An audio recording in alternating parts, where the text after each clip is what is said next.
Welcome to Oxmoor Center's International Women's Day celebration. This weekend is dedicated to showcasing the amazing work these local ladies are doing in our community. So after the panel, make sure you check out all of their work in the center court. I'm Allie Martin. I am a host of a podcast called Selfish. It's all about self-care and following your dreams, which all of these ladies have done. So I can't wait to hear more about their stories. First, let's go on and get started. Ladies, tell us your name and your business name and what you offer. I'm Haley, and our business name is Ooh La Lemon, and we sell cute, fun, colorful, trendy products.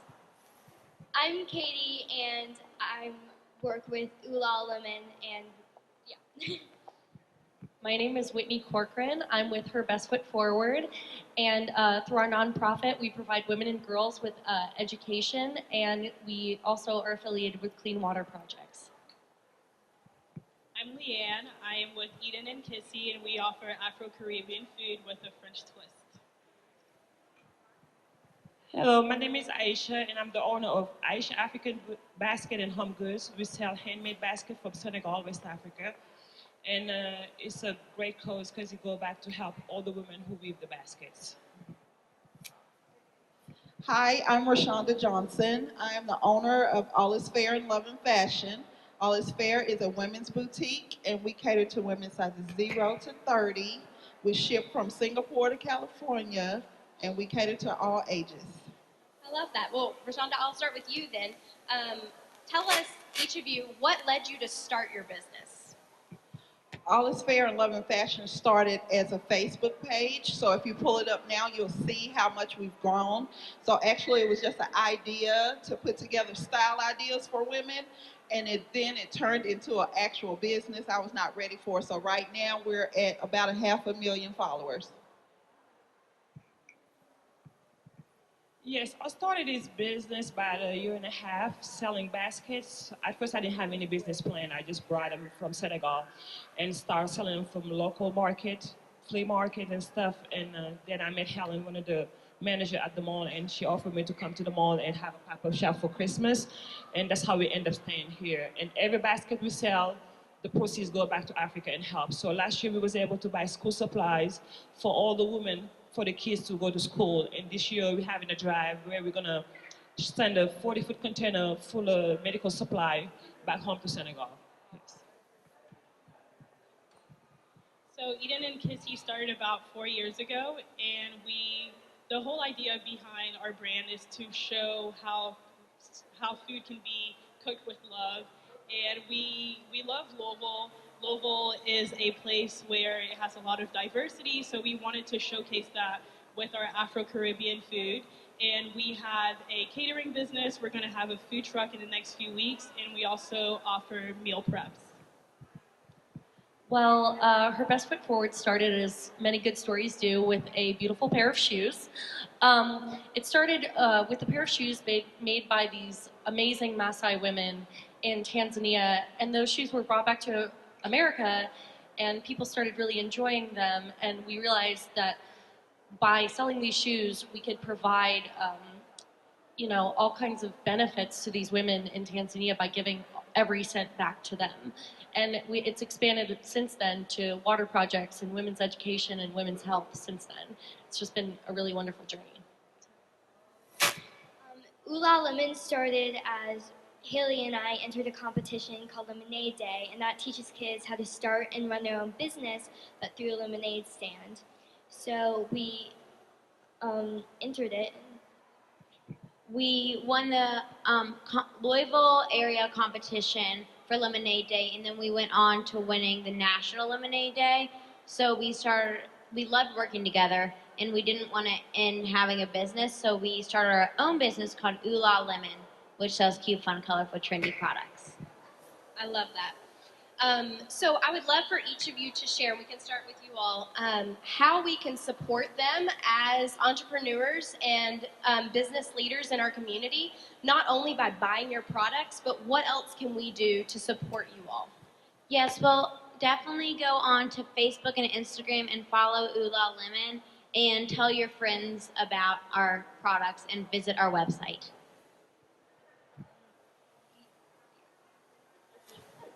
Well, obviously follow us on Instagram, and you can find us at our table, and we can give you our card, so it has all of our information there. But also, we really see value in young women in this community and the communities in Tanzania, and their link between all women in the world. So we love young volunteers, young and old, honestly, because when it comes down to it, we need help, and I think there is great merit to learning from the people around you, especially your fellow woman. So if you know church groups or teams or any young woman who really just believes in women's education and women's health, please, we'd love to have you on board and helping us.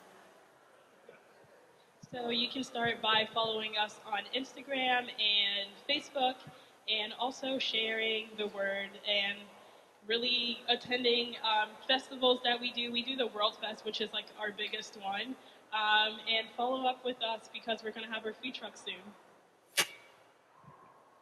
Yes, we also have a storefront now right across of the Lego store. So each basket you buy will contribute to helping the family back home. And we are on Instagram too, and where we periodically post pictures about Senegal. So you'll be able to learn more about Senegal, the woman who weave the basket, and how it helps back home.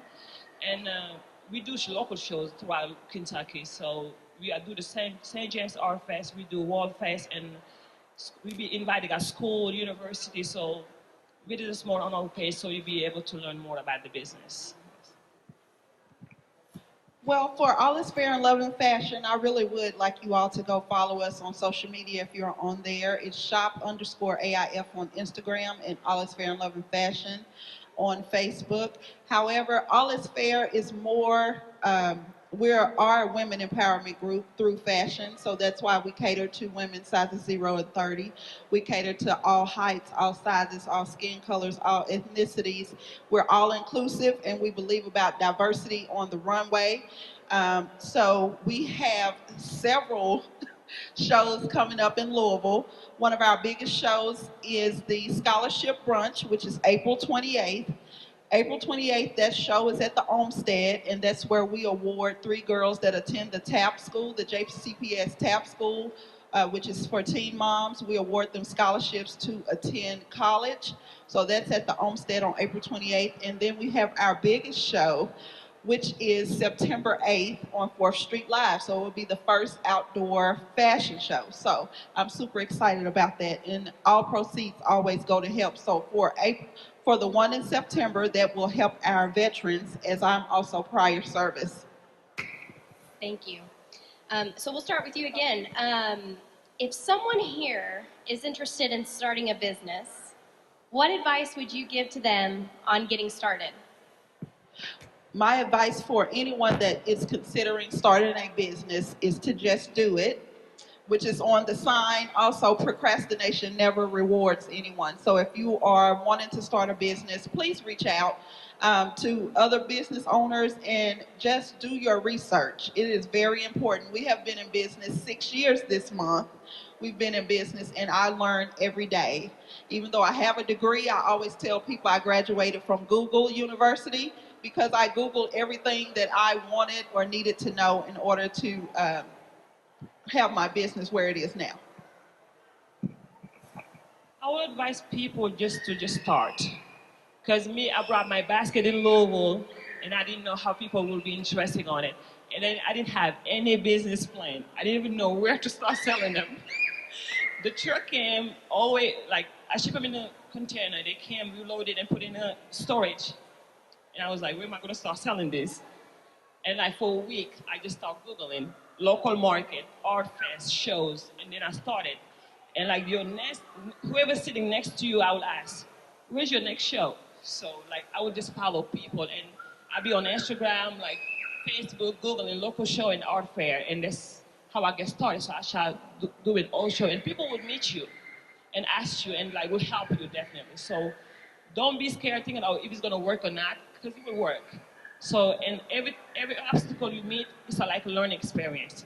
Like you fail, but you will get up and just learn. And next year you'll be turning around and say, oh, how did I get this far? So just start something. I don't care what it is, but just start with something. As my mom always says, you need the 3 P's. You need prayer, you need patience, and you need perseverance because it's a lot.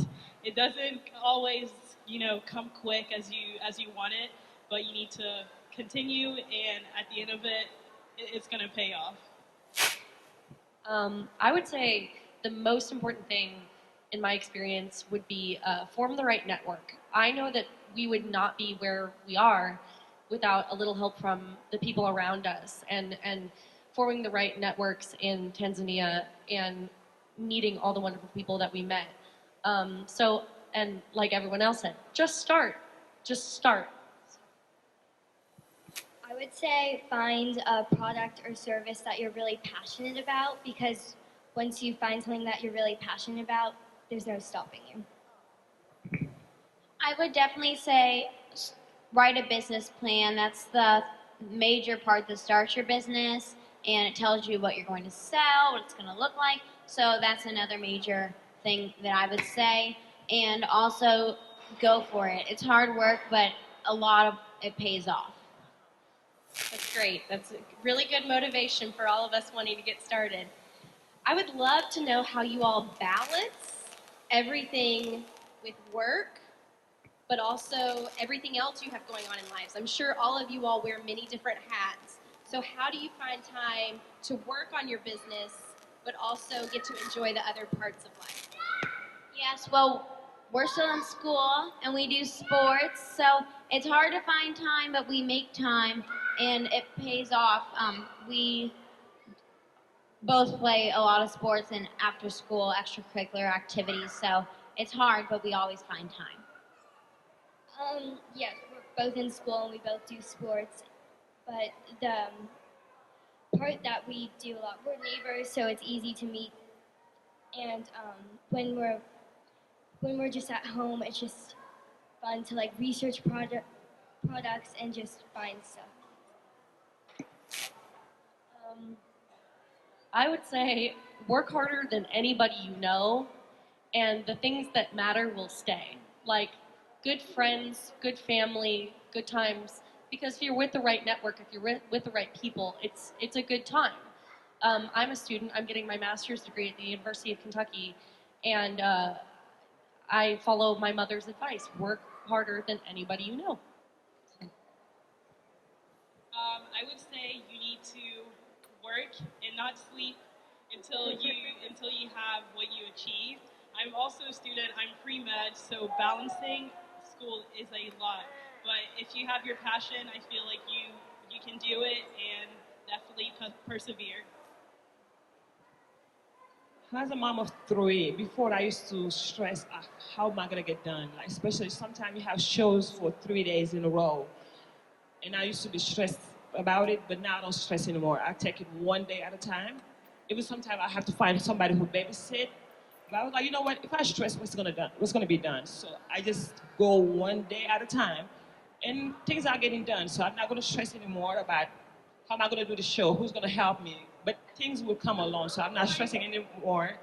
And my kids, they understand. So sometimes I just sacrifice myself. I have to take them to soccer practice. I have girls. Sometimes I have to get their hair done and all that kind of stuff. But they understand, and they know I'm working hard for them. So they're playing along with it. So just don't stress how things are gonna get done because they will be done. Well, my balance, it's absolutely crazy. You need a strong support system. I'm engaged but not married, but before then I've been in business 6 years. So when I started my business, it was me and my children, and it was a lot of work. I tell people I don't have regular hours, so I work from the time my eyes open to my eyes close, because I built my business on social media. I'm usually, I tell people this, but it sounds so crazy. I make most of my money in bed. Okay. But when I tell people that, I laugh. I was like, well, let me clear this up. So to clear it up, but my children, because they are older now, they're 16 and 17, they're able to help me. And that's a lot of help. They work at the boutique. I'm open by appointment only. So that's a way to carve out time. So I'm not sitting at a store all day. My boutique is open by appointment only. I let them join me. My fiance joins me. And I love what I do. My shows are fun, so all of my models, I think we're at probably about 80 models. So from different ages and different age range. So it's like a reunion every time we meet up. So it's super fun. But the work part of it, I would tell an entrepreneur you can work in your job, in your business, and then on your business. Please have a great accountant. Please have a great accountant. Please have a great accountant and have someone to hold you accountable also. So we've got to hear all the hard parts, all the parts that may make us stray away. But I would love for you all to share with us the best parts of being an entrepreneur, the part you love about owning your own business and being able to be your own boss. Well, starting with me, everyone will know that I do not get out of bed before noon. That is the best part about being an entrepreneur for myself. It's because I set my own hours. I have that balance in my life but let me say this, because I don't get out of bed until noon, that doesn't mean anything because I work until 3 or 4 o'clock in the morning. So, but I do make sure that my customers are satisfied. If they have an event, just to see the pictures that they send me or a dress that just makes it in time, that is just all the world to me, to just have people enjoy my items. The most part that I enjoy most about this business is I'm getting back to my community. Yes, at first it was just a business, but making more money and stuff. But then I got to meet the women who make the basket back home in my village, and asking them question, how do you feel about this job? Like, how much money do you make after each basket? What are you able to do with this money? And it was not much they was able to do with it, because like there was a middleman always. They were just doing all the work and not taking advantage of that price. And then I decided to cut that middleman. So it's just me and the weavers directly. So I raised the price on how much I was paying for the basket, so I doubled up the price, so they get more money. So they get to stay home while they're making the basket. So we just give them time. So just take all the time you want, make the basket, and we'll come pick it up whenever it's ready.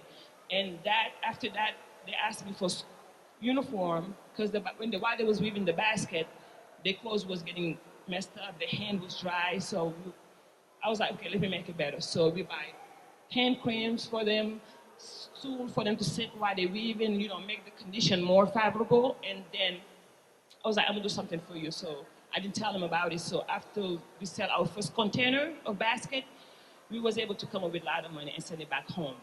So we surprised them, so they have more money.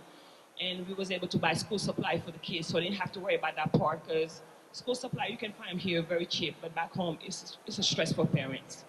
And like this year, I'm gonna surprise them with these medical supplies. They don't know about it, so I'm gonna do a drive with like a fundraising, and like anytime I sell a basket, I put money aside. So the project is like $13,000 worth. So we'll be able to have a 40-foot container. We're gonna have hospital bed inside, bed for the babies and the for women like giving birth, to put it in better condition. So that's our next project. So our next drive is like we're pulling for $13,000 just to give back. So it's gonna be a surprise. So by next Christmas, hopefully, we'll be able to come up with that. Yes.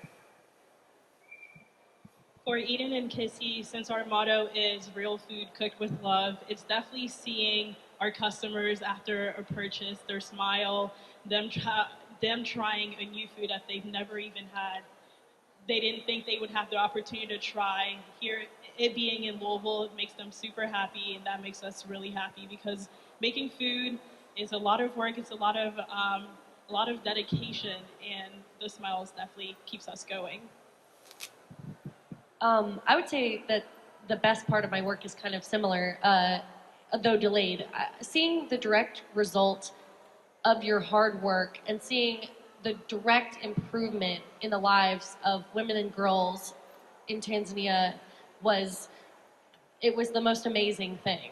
Because it's one thing to work hard and make money for a cause, but to go to the place where the money is going and to look into the faces of the people that are being affected by it, is everything and more. And once you kind of get a taste of that, once you get a taste of giving and seeing someone's life just getting infinitely better, you don't want to stop. and I think that's a seed that I want to continue to water forever. So. Probably my favorite part is it's so much fun. I love choosing the products, and I love giving back to charities, and I love talking to other people and other kids about how they can get educated about how to run a business, because it's just so amazing, because you need business skills in everything that you do. So it's really amazing to talk about how they can get that. My favorite part is definitely selling. I love selling to people and seeing the smiles on their face when they know that we're just kids, but we run our own business. And I also love advertising on social media and making our website cute and attractive so more customers can come and see that we are 13-year-olds running our own business. Very cool. So we're going to wrap up with one last question. I'm going to ask each panelist to share where they want to see themselves or their business in 10 years. Yes, well, I will definitely want to see Oolah Lemon grow their products, have more variety of products, and make a larger amount of money so we can donate it back to charity. Yes, I would love to see us grow our business and grow our network and the people that we know, and also run other businesses. I'd love to see Her Best Foot Forward expand to other places in other countries. And like you said, expand our network, meet more people, and hopefully do more things like this, because this has been a blast, honestly. In the next 10 years, I would like to see Eden and Kissy be as big as Coca-Cola. I want to have different food trucks in a lot of cities, and hopefully that would happen. Actually, my biggest dream is to have an African gallery inside the mall. Not to be basket only, but to offer all types of basket, clothing, shoes, masks, all type of stuff just to represent Africa in different concepts. Because I know people love it. When they see it, they enjoy it. So I wanted to have an African gallery, and I want to be able to build a hospital back home to help. Because as long as I make money and be able to give back, that's more satisfying than just making money my own. I just want to be able to give back to my community, because that's the one that built me and give me the strength to just, keep wanting more and more. So I want to build a hospital back home, because healthcare is very not so good. So, and women deserve more. So, and they are the one that's most affected when giving birth, and kids needed first aid and stuff. So I want to be able to build a hospital. That's why I want to start it with this equipment, and first, and later on down the road, I think it's possible. Well, for me, in 10 years, I want All Is Fair in Love and Fashion to be a household brand name. The name itself just fits so many different aspects of it. I want us to be able to travel and do shows across the country and the globe. And also, I grew up in a town. I was born in Chicago, but I grew up in a town that had only just 3 street lights in Mississippi. And I would love, love, love to be able to give back to the city where I was born, or the town where I was born. It's all, I just know that the more you give, the more you get back. So that's all I want to do. You all are so impressive. Why don't we give them a round of applause? Thank you all so much for participating. It's really inspiring hearing your stories.